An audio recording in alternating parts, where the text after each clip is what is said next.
Kia ora everyone. I'm going to go over how to create a windrose, which we can see here, and a sum path for your site.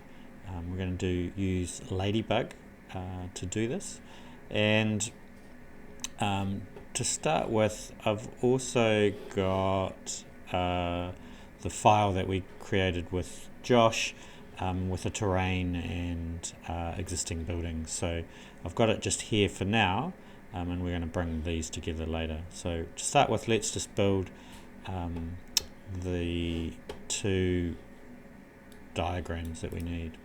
So to do this, we're going to use Ladybug Tools, which is here, which is a great piece of software which has a whole lot of additional things that you'll start to use next trimester and next year and beyond.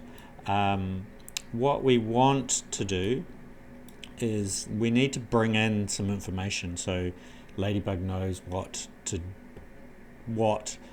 data is, and so that it can create those things for us.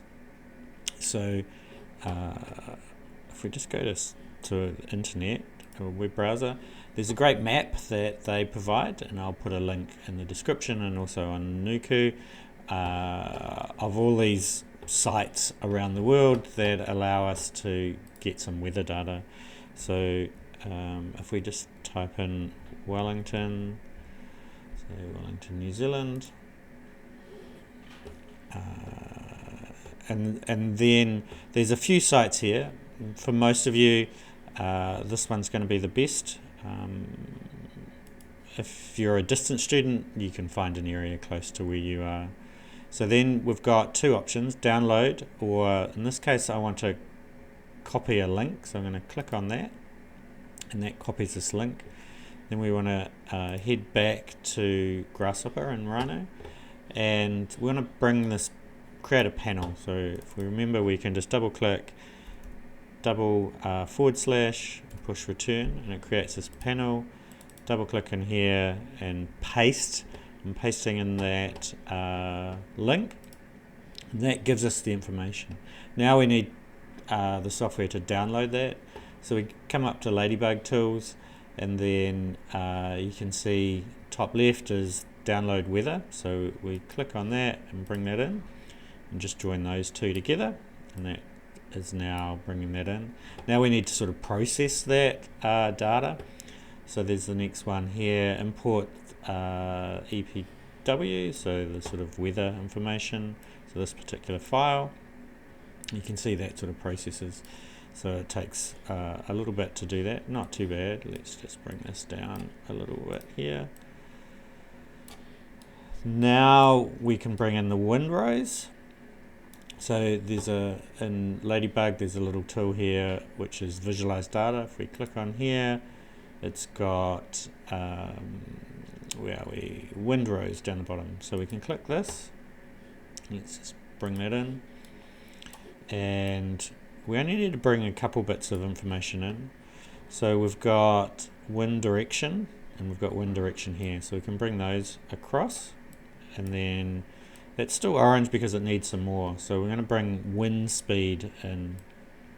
So bring those across, and it automatically generates this for us, which is really exciting. So we've got that one set up, and this is really useful. It tells us we've got north at the top of the page, and south obviously at the bottom, and it tells us the predominant wind speeds from those areas. So you can see it's most windiest from the north, and a little bit either side of that, and then we get some other sort of wind from the south as well. But you can see predominantly it's coming from the north, so this becomes really helpful. Also, what we can do, there's the show calm. Well, this isn't a big issue for Wellington. You can see calm for 2.8% of the time, so it's actually useful just to give a sense of that as well. And to do that, if we mouse over that, we can see a boolean is needed. So let's just put in boolean here, Boolean toggle, and then we can bring that across to show calm, and then if we double click on that, and now we show that it's got this coming through. So false means there's not showing calm, it just sort of brings in a little bit more. So it's not a big issue for what we're trying to do, but it's good just to be aware of that implication as well. So next we want to bring in a sun path. So to do this, the best idea is, let's just move all this down, bring it down, give us some room. So we've got the weather data there. Again, under visualize data in Ladybug, we've got a sun path option, so we can bring that in, and it comes through without any with it as orange, so we need to give it some data. So we come back over to here, and this EPW component, we've got location, so we can bring location up into there,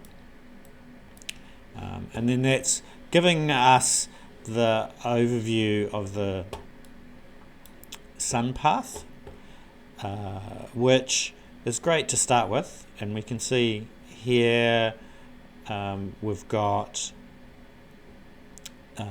the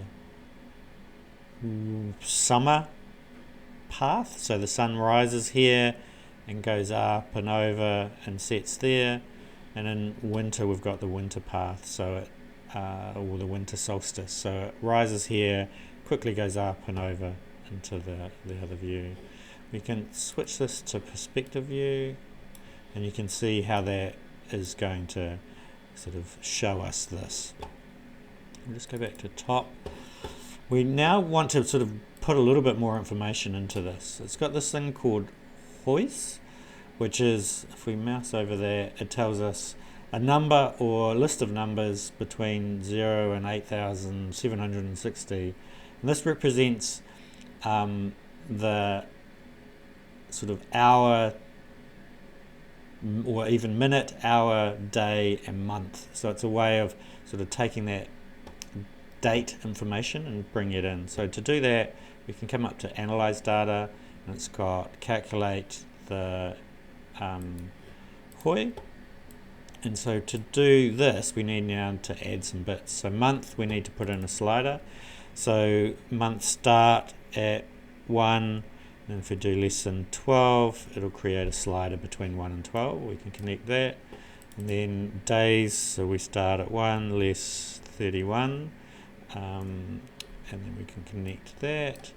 And then hours is 0, less 24. So you can put that in.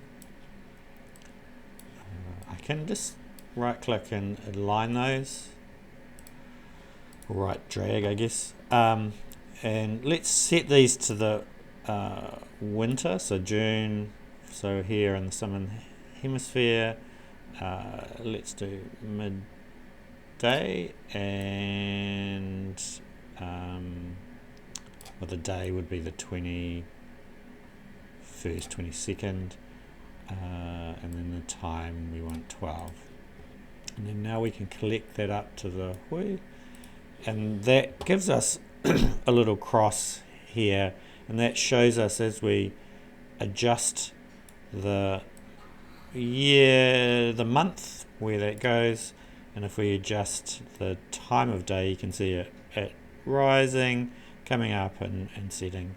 That little cross is a little bit hard to see, so let's just make this a bit easier. So we've got this sun points, so if we bring in a point from that, so we need to just turn this into point, and then we want to create a sphere, so sphere up here, bring this out, and now we're locating this sphere, and we need it to be 6 meters. We're working in meters now, so we can bring this in. Whoa, let's bring that down a bit across. So if we select this, we can see here's the sun, so let's just take that off. We've got a lot going on here, so let's preview that, and then we've got some other bits up here we can turn off as well. Okay, so we've now got the sun showing, but let's make it a little bit easier and display. We're going to give it a color. So we can come up to display and custom preview, bring that in, and so we can bring this across, and we can give it a material. In this case we're just going to give it a color, so we can go swatch, so color swatch, we can bring that in and we can change this color. So I'm just going to drag this forward until we get a bright yellow color, hit accept, and now you can see we've got this sun. And if we come back over here and we adjust the let's make it go to summer, so December, and then you can see it rises at that point and then comes over and sets at that point. So it gives us a good way of understanding how the sun's going to affect our project and our site. We also have another little tool which I think is really handy. So if we go back to Ladybug and then analyze geometry, it's got our Ladybug set Rhino sun. So we can bring this in, and we need our location, so we can bring that from our EPW file. So location, it's still orange, so we're missing some things, so we can bring in our hoi, so the time of day, time of year. So it's still not quite running correctly, or it's orange, so we need to add something in here. So we need a boolean to turn it on and off. So let's type boolean toggle and bring this in, and now that's working. But if we come in and turn that on, that's going to be controlling the sun in Rhino. So let's just come out. So we've got that set to there. Go to perspective, and set this to rendered. Come on. Oh, I haven't baked it out. So once we bake it out, that'll control the sun. So if we just do this time of day, you can see there it's starting to affect our site, so we can start to see an impact that has on our project. So I'm going to do a little bit more and set that up a bit cleaner. But there's a couple of things we need to do to tidy this up now. So you can see if we go back to the top view, things are quite far apart, and we've got this over here and the other thing. So what I'd recommend doing, let's just come in here, is I want to make sure all of this is probably in the center. So to do that, I'm going to make sure all the layers are on, come in and select all. So Command A on an Apple and Control A on a PC, Windows PC, and I'm just going to shift this all over and have it sort of close to the middle. And that's going to all update because we've got the script that we set up before. Also, there's some bits in here that we need to bake out. So I'm going to bake all these things out and then come back and talk to you. So I'll be back in a second. Okay, so I've just set up a couple of layers ready to bake things out. And this is going to be really important. Layer management is going to be super key to allow you to organize your project and work efficiently. So this is, to create a new layer, we can right click and select new layer. I'm going to go graphs or sun path here. We'll add that one in later. and then another one, wind rows. So we've got some layers set up ready for us to export some things. So I've created existing buildings here and topo, so we can add each of these things out. So I've come over to the smooth mesh component that we'd created earlier, and I'm going to bake that. So I'm going to right click and go bake, and then it's asked me what layer to put it on, so I'm going to put it on topo, and then I'm going to ask to group it. In this case it's one element, so I don't need to do that, but it's good just to think about what you are exporting and whether you want it in a group or not. So topo is just going to be that surface mesh, so I can go OK, and that we can now see has generated that mesh. And because we've got it on a layer, we can turn that on and off. So we'll just leave that there for now, and then we also want to export the buildings that we did. So this is them here, so we can see they're all highlighted. Let's just right click on those and bake. In this case we want it to be existing buildings, and we want it to be in a group because we want to keep all these together. So let's go OK. So now we've got those two things. Let's just turn the preview off on that and this. So we've got those for later, and I can turn these on and off, so I don't want those just yet, so I can turn that mesh off. So you can see it's really useful depending on how we're looking at things, whether we show these or not. And then let's just come down and do the same for, let's just turn a few other bits off in existing buildings, and then we also want some of these off as well. So we've got these on display up here, so let's just select be in here. So those we need to turn off, and a few others. Let's just do this for now. So and we don't need the building, New Zealand building, so we can turn those off for now. And we want to export these diagrams that we've set up. So where are we? Down here.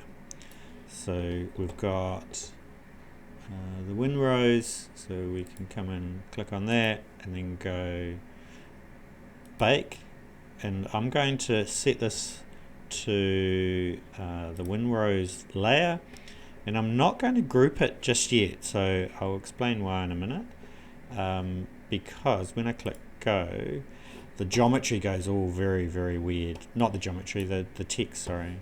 So what we want to do is come in and be able to edit this.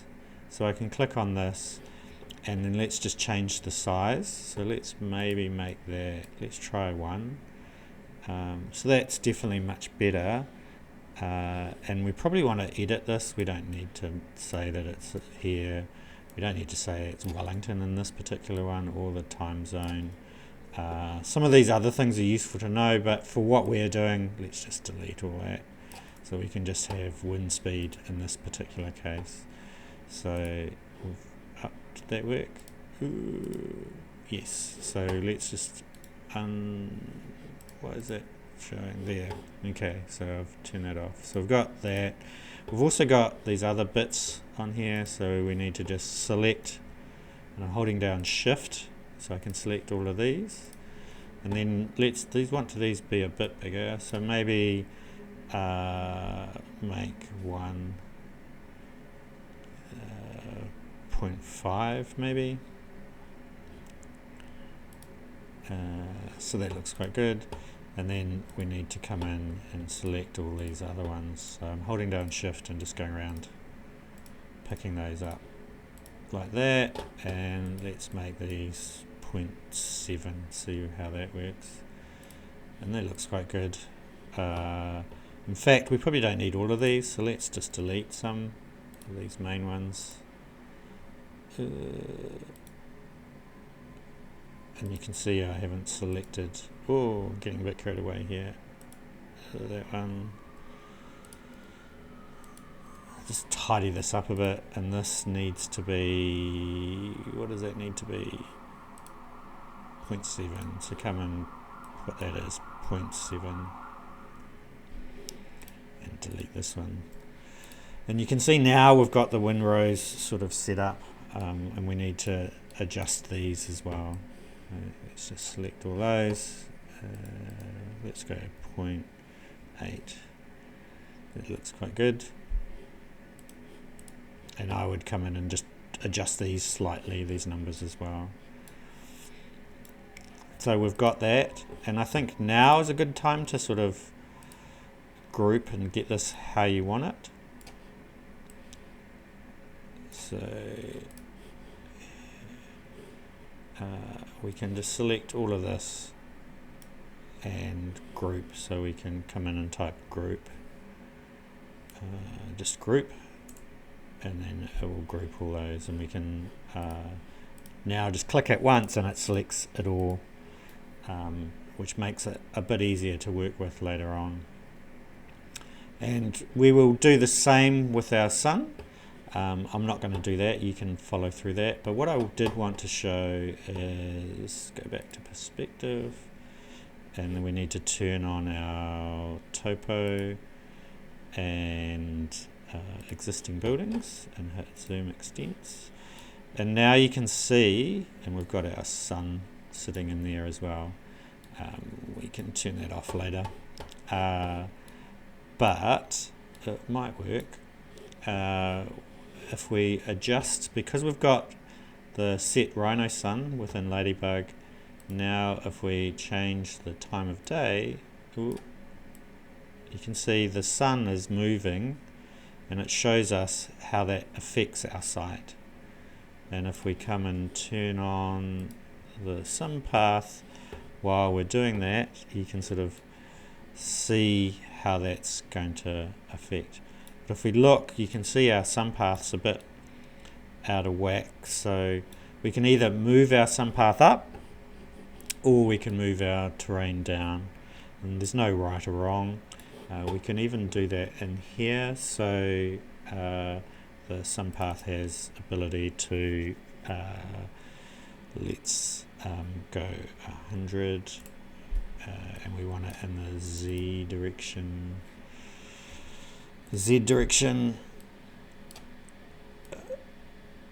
and then we want to construct a point, let's